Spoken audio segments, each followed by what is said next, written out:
And tonight we're following the very latest on the vote to approve or reject the latest stimulus proposal. Yeah, and we're also hearing from people close to home who are sharing their thoughts as to where the money should go if the bill were to pass. Our Isaac Petcash has been following the money for us and joins us live in studio tonight. So Isaac, Congress is voting, but do people think there needs to be another bill? Eva, Mike, the reactions were mixed and the opinions mixed as well. We'll get to those in just a second. But before we do that, we want to take a live look at the House for you. That's the branch that's voting tonight, and they're in recess. However, we expect the vote to come a little bit later tonight in the next hour or two. House Speaker Nancy Pelosi saying just recently that the vote will come soon, and the vote in the House is expected to pass. The vote in the Senate, though, if this goes past the House, would only need to be a 50-50 majority to pass. Why is that, you might ask? Well, earlier this month, Democrats and Republicans passed a legislation that would allow this bill to pass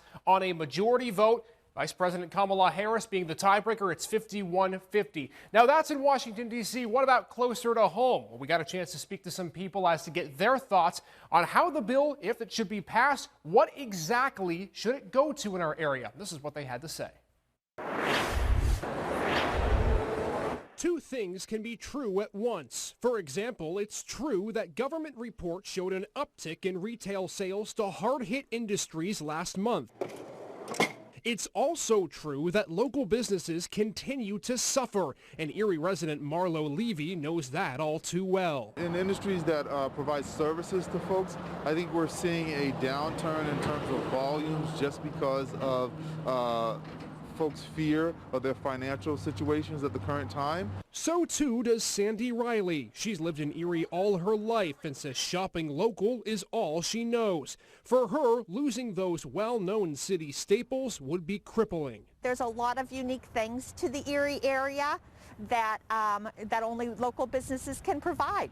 And that's where Congress's stimulus proposal comes into play. It's a bill totaling $1.9 trillion that would provide some relief, specifically $1,400 stimulus checks to anyone making less than $75,000 a year. Riley wants the bill passed quickly and the funding given to people and places where the money is lacking. Making sure that that money is going to where it's needed and not to, corporations that say that, that you have the CEOs taking these huge bonuses. Levy feels the same way. He's hopeful that an injection of funding will help to boost spirits and sales of financially gashed establishments around the world and here at home. I think the more that we can provide a vaccine, if you will, for our small businesses, it just helps to bring folks back into our stores and bring some health back to our economy.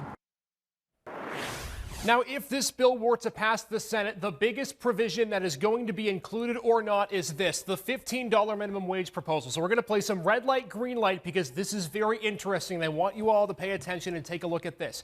Right now, the Senate parliamentarian yesterday stopped this from being voted on in the Senate. So this $15 minimum wage proposal can't be voted on in the Senate right now. That is unless it gets green lighted again by Vice President Kamala Harris. She has the ability to overrule this decision. Now, this hasn't happened since 1975. Nelson Rockefeller was the last person to overrule a Senate parliamentarian vote, but it still could happen. So then if it becomes on the table and Vice President Kamala Harris overrules that, the Senate then has the power to overrule the Vice President. So we go red light, green light, then red light, and it then wouldn't be on the table. But here's the interesting part.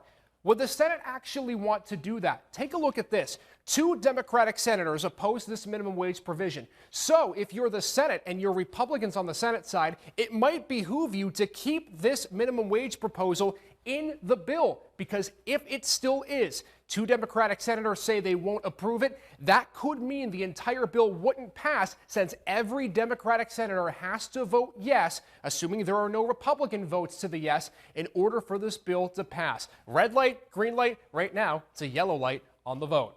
At the Storyteller, Isaac Petcash, Erie News Now.